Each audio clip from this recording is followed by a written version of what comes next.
নেই? হ্যাঁ, দেশে নামাজ শিখেছেন, কি করতে হবে? তকবীরে তাহরিমার আগে নামাইতে পড়তে হবে। আর কি করতে হবে?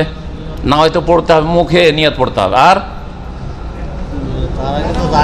তার আগে যায় নামাজের দোয়া পড়ে, কারণ ওই বিদআত তার করি না, যারা পড়েন তারা জানেন। যায় নামাজের দোয়া পড়তে হবে, নামাইতে পড়তে হবে। আর মুক্তাদি হইলে ইক্তেদায় তো বেহাজাল ইমাম পড়তে হবে। আর ইমাম হইলে আবার আনা ইমামুল লিমান হাজারা আমাল নামে হাজর পড়তে হবে।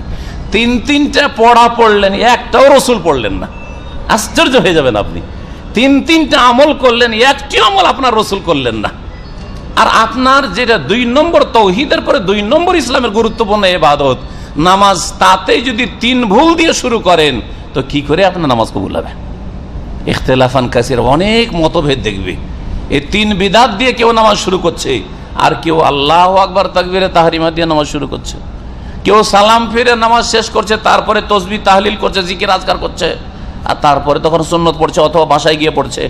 আবার কেউ সালাম ফেরার পরে সাথে সাথে মোনাজাত ধরছে, ইমামকে ভেরে দিল, তুমি বাবা যা দোয়া করবে করো, আমাদের কোনো দোয়া নেই, আমরা শুধু আমিন আমিন করলাম। ঠিক না? আপনাদের কোনো দোয়া নেই, চাওয়া পাওয়া নেই, ইমাম চাইলে হয়ে যাবে। ইমাম খেলে তো হয় না। ইমাম যদি হালুয়া রুটি খায় আর আপনার যদি ফেল ফেল করে তাকান তো পেট ভরবে? কখনো পেট ভরবে না। তাহলে ইমামের দোয়াতে শুধু আমিন আমিন করে আপনাদের কি করে মন ভরবে, আর কি করে গরজ পুরা হবে দুনিয়া আখিরাতে? কিচ্ছু পুরা হবে না। সুতরাং এই সম্মিলিত মোনাজাত না কোরআনে আছে, না রসুলের হাদিসে আছে, না যুক্তিতে আছে। যুক্তিও বলে যে আমার গরজ আলাদা আল্লাহর কাছে, আর আপনার গরজ আলাদা। আপনি নিঃসন্তান, হয়তো আপনার ছেলে মেয়ে চাইবেন, হ্যাঁ, আর কারো ছেলে মেয়ে মেলা আছে, আল্লাহ এটিকে মানুষ করার তৌফিক দাও, ঠিক না? কারো মেয়ে আছে, আল্লাহ একটা ছেলে দাও, কারো ছেলে আছে, আল্লাহ একটা মেয়ে দাও। তাহলে চাওয়া তো বিভিন্ন। কেউ অসুস্থ আছে, আল্লাহ সুস্থ করো। আর আপনি সুস্থ আছেন, আপনার কাজ নেই, চাকরি নেই, আল্লাহ আমাকে চাকরি দাও। তাহলে ইমামের দোয়া দিয়ে আপনাদের সবার কি করে পেট ভরবে? কখনো পেট ভরবে না। তাহলে বোঝা গেল যে একা একা দোয়া করাটা যুক্তিসঙ্গত, শরীয়ত সম্মত, কোরআন হাদিস সম্মত। বোঝা গেছে? একা একা দোয়া করা। আর সবচেয়ে বেশি দোয়া কবুল হয় নামাজের ভিতরে না বাইরে? নামাজের ভিতরে। সবচেয়ে বেশি কাছে আল্লাহর কখন হন?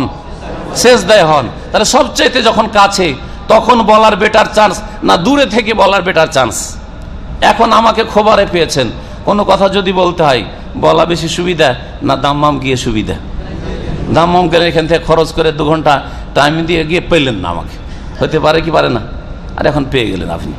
তাহলে এটাই যখন বুঝতে পারছেন, তো সবচেয়ে বেশি কাছে আল্লাহকে পেয়েছেন সিজদায়, সেই সময় দোয়া করেন। নবী সাল্লাল্লাহু আলাইহি ওয়াসাল্লাম এই শিক্ষাই দিয়েছেন, আকরাবু মা ইয়াকুনুল আবদু মির রাব্বিহি ওয়া হুয়া সাজিদ। সবচাইতে বেশি নিকটবর্তী হয়ে যায় বান্দা তার রবের, আল্লাহ পাকের, যখন সিজদায় পড়ে থাকে।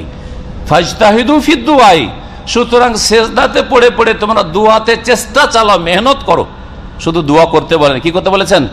চেষ্টা করে দোয়া করতে বলেছেন। মন লাগিয়ে দেন, জানে প্রাণে আল্লাহকে চান আপনি, আল্লাহর কাছ থেকে আপনি অন্তর থেকে চান, আপনি জবান, অন্তর, চোখ, অঙ্গ প্রত্যঙ্গ এমন ভাবে লেগেছে, কোনো চাওয়াতে গাফিলতি নেই, কোনো অন্য মনস্কতা নেই। এইভাবে আল্লাহর কাছে চান। ফাক্কা মেনুন আইয়ুস্তাজাবা লাকুম, আশা করা যায় যে সিজদাতে তোমাদের দোয়া কবুল হবে। নবী সাল্লাল্লাহু আলাইহি ওয়াসাল্লাম বলছেন, আপনার দোয়া আপনি করবেন, আমার দোয়া আমি করব। হ্যাঁ, আমার প্রয়োজন আল্লাহ আমার রব মিটাবেন, আপনার প্রয়োজন আপনার রব মিটাবেন। সকলের রব আল্লাহ পাক রব, এবং সকলের ভাষা বুঝেন, সকলের কথা আল্লাহ পাক বুঝেন। সুতরাং এইভাবে দোয়া করতে। এখন ইখতিলাফ দেখা দিচ্ছে না? তো সমাধান কি? যে যেটা করছো করতে থাকো, বা সৌদি আরবের মতো আমল করো, আর বাংলাদেশে গিয়ে বাংলাদেশের মতো, নাকি? এখানে যেহেতু সম্মিলিত মোনাজাত চলে না, করব না, আর বাংলাদেশ যেহেতু একসাথে মোনাজাত চলছে, ওইটাই করব। এটা সমাধান? নবী তো এইরকম সমাধান দেননি যে যেখানে যে এইরকম সেখানে সেই রকম, যেদিক থেকে বৃষ্টি আসে ওইদিকে ছাতা ধরিও, বলেছেন? বুঝলেন না? কারণ সৌদি আরবে আছি, তখন একসাথে মোনাজাত করা যাবে না রে। কেউ যদি থাকে তো বলবে কি করছো তুমি, হ্যাঁ, ঝামেলায় পড়ে যাব। সুতরাং এখানে একসাথে মোনাজাত করব না। কিন্তু বাংলাদেশ যদি একসাথে মোনাজাত না করি, তো আবার এই দোয়া কেন করলে না, মোনাজাত কেন করলে না, তো ঝামেলায় যাব না। সেই জন্য ওখানে গিয়ে আবার মোনাজাত ধরাবো। এটাই সমাধান? সবাইকে খুশি করো। সবাইকে খুশি রাসূলুল্লাহ করতে পারেন না, সবাইকে খুশি করা যায় না। আল্লাহকে খুশি করতে হবে, রাসূলকে খুশি করতে হবে। জি হ্যাঁ, ইসলামের উপর থাকতে হবে, নবীর আদর্শ, নবীর তরিকায় থাকতে হবে। নবী করিম সাল্লাল্লাহু আলাইহি ওয়াসাল্লাম কি বলছেন সমাধানে শোনেন, যখন ফাসায়রা ইখতিলাফান কাসীরা অনেক মতভেদ দেখবে, ফালাইকুম বিসুন্নতি ওয়া সুন্নাতিল খুলাফা আর রাশিদিন আল মাহদিয়িন মিন বাদি, সেই সময় আমার আদর্শকে মজবুত করে ধরবে। ওয়া সুন্নাতিল খুলাফায়ে রাশিদিন, আর খুলাফায়ে রাশিদিন আবু বকর, ওমর, ওসমান, আলী রাদিয়াল্লাহু আনহুম আজমাইন, তাদের আদর্শকে মজবুত করে ধরবে। আল মাহদিয়িন, যারা রাশেদিন হেদায়েত প্রাপ্ত, মাহদিয়িন হেদায়েত প্রাপ্ত, সঠিক পথের পথিক ছিলেন, এই সার্টিফিকেট কে দিয়েছেন?